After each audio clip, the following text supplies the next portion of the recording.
pour la République, mais un acte très dangereux pour les lois de ce pays. Je rappelle que Barthélémy Diaz a été élu maire par le peuple de Dakar. Et c'est à noter, et c'est au suffrage universel direct que Barthélémy Diaz a été élu maire de Dakar.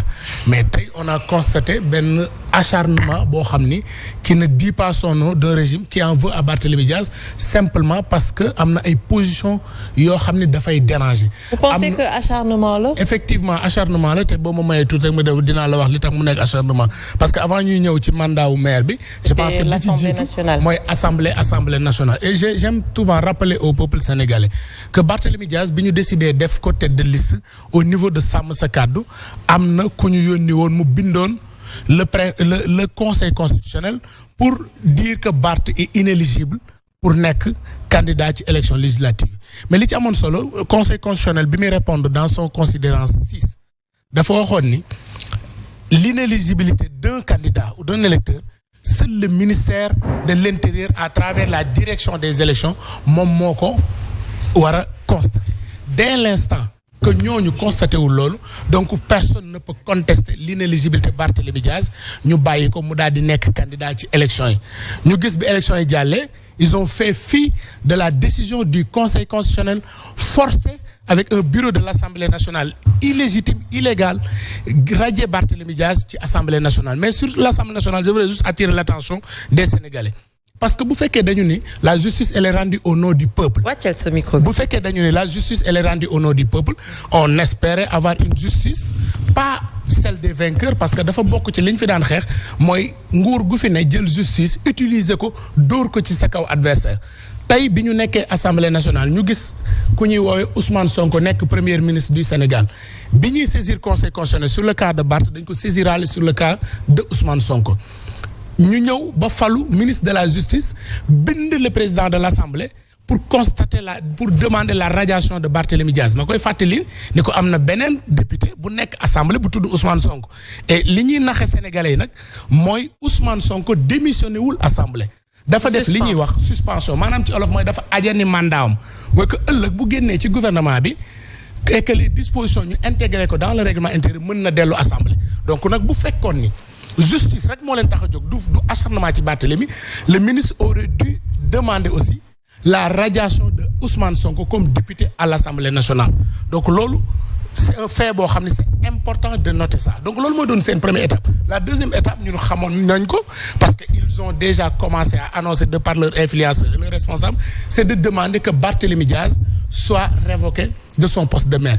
Et à ce niveau, li ñuy rappeler Sénégalais moy bo démé ci collectivité territoriale dafa am lu ñuy wax le code général. C'est le code général des collectivités territoriales qui régit le fonctionnement des communes.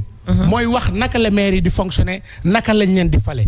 Et ci code des collectivités territoriales bi dafa wax naka lañu mëna dindé maire bu nekké dafa def faute grave wala maire bu féké dafa def crime. Et lolu boko bëggé xam da ngay dem ci code bi entre les articles 135 ak 140 fofu moy énumérer. Mais ñom biñu ñëkke soulever code bi on les a dit ñëpp war nañ leen fofu amu leen fu ngeen fay jaar.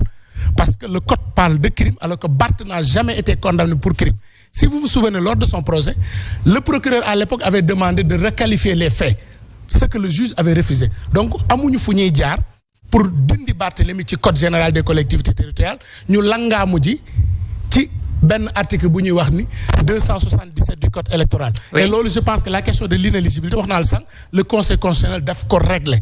Et deuxièmement, je considère et je rappelle, parce que c'est important de faire le rappel, dañu def meeting Yewwi Askan Wi place de la nation Ousmane Sonko mu ni yéen seen Dakar waay Macky Sall dafa bëgg jële Barthélémy Diaz ci mairie Dakar mais mu teg ca ni Macky Sall dafa fàtte ni waa Dakar bi ñuy fal Barthélémy waxoon nañ leen ni assassin la waa Dakar fal assassin bi def ko maire. Oui. Donc tey le peuple de Dakar décidé na une loi de Macky mënu ko faa génne.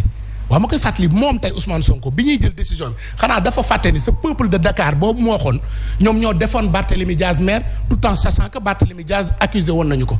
Donc damay poser même la question quelle est la valeur du suffrage universel parce que ñoom nee nañu Barthélémy Diaz assassin la nee nañu Barthélémy Diaz dañ koy génne mais peuple bi malgré tout ça ni Barthélémy Diaz moo ñu doy fal ko maire falaat ko député pour la 3e fois. Donc tous ces faits yi boo ko combiné lenn rek lay wane il y a un homme qui dérange.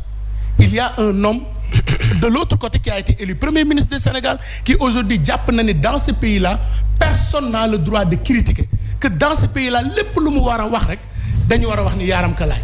Il faut rappeler à cet homme que les combats politiques au Sénégal n'ont pas démarré en 2024.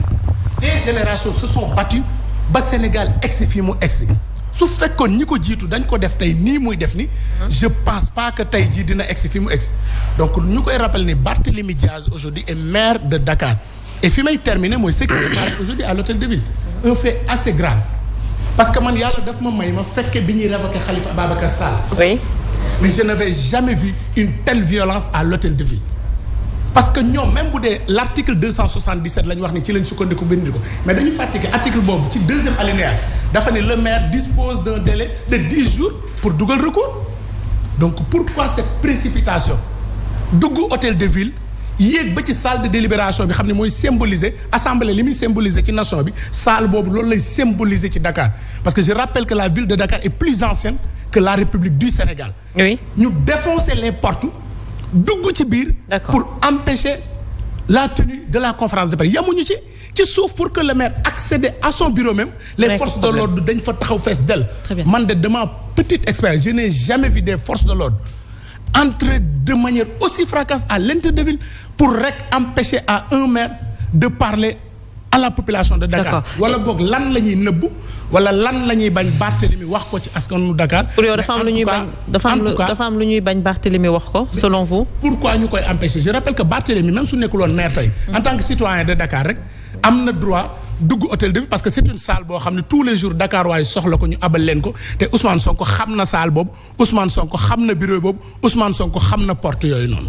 D'accord alors Zoumaro soo déggee mu wax dafa jàpp ne que quand même tout ceci c'est juste dans le but de peut-être éliminer un adversaire politique alors yàgg nañ gis acteur politique bu ñu jàpp peut-être teg ko loxo au fond dañuy jàpp ne que c'est pour éliminer cet adversaire politique est-ce que vous pensez aujourd'hui que le cas Barthélémy Diaz ak toutes les déclarations que Ousmane Sonko a eu à faire ci ce cas Barthélémy Diaz pensez-vous aujourd'hui que c'est pour l'écarter de la scène politique moom moo tax ñu doxalee nii wala justice dugg ci mbir mi alors